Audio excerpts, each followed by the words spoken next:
mentioned with voter ID laws that an NRA identification card does work. Is that correct? Just for the record. Not a student ID card, but a gun permit will work. Chris Gunther, you're next. Thank you. As a teacher, I'm going to start out with a story. This comes from the Captain magazine, which is a prestigious education journal. And folks were noticing that the same kinds of legislation, anti-teacher union, anti-public education legislation was showing up in Wisconsin, in Indiana, in Ohio, and they started asking why that was happening. Its self-described legislative approach to education of ALEC reads thus: across the country for the past 2 decades, education reform efforts have popped up in legislatures at different times and in different places. As a result, teachers' unions have been playing something akin to whack-a-mole. You know the game, striking down as many education reform efforts as possible. Many times the unions successfully whack the mole, the reform legislation. Sometimes, however, they miss.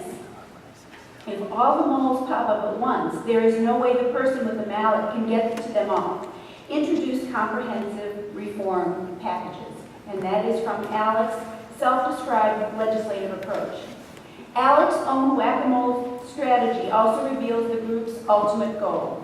Every gardener who has ever had to deal with a mole knows that the animals undermine and ultimately destroy the garden.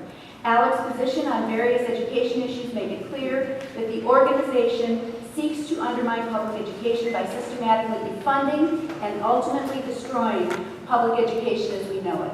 So let's be very clear here. Our public schools are the places where every child has a chance to succeed. Every child, no matter their color, their zip code, their ethnicity, their size, their abilities, every child. And if we dismantle and destroy public education, we're destroying the future of our nation.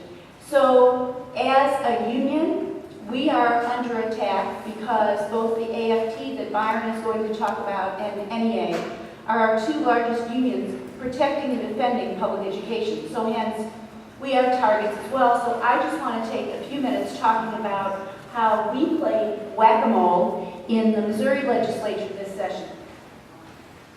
There was the Parent Trigger Act.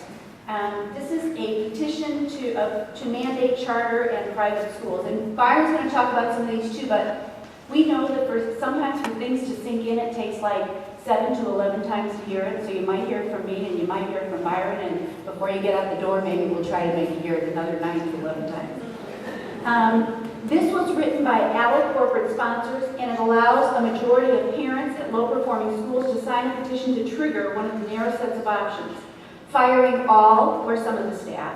Now, if you fire all of the staff in a building, tell me who's going to want to come and work in that building. Turning the school over to a charter operator or closing the school. None of these options, by the way, have been proven to actually reform. So when we talk about their ideas of reform, these are unproven methods to reform public education.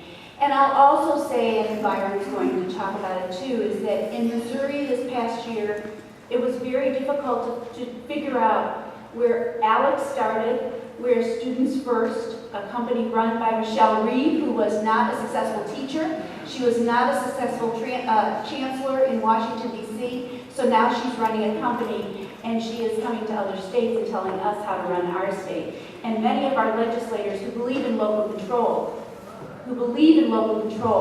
were more than willing to listen to this company from California about how to run our schools.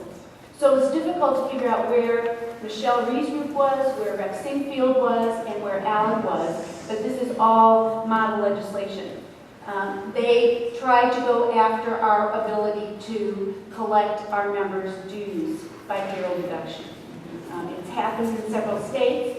It basically takes 30 to 40% of your union membership just like that. So Jane Cunningham proposed an amendment on House Bill 1174. We had the tenure repeal proposed. We had merit pay mandates. We had charter schools and charter expansions, as you know, passed both houses.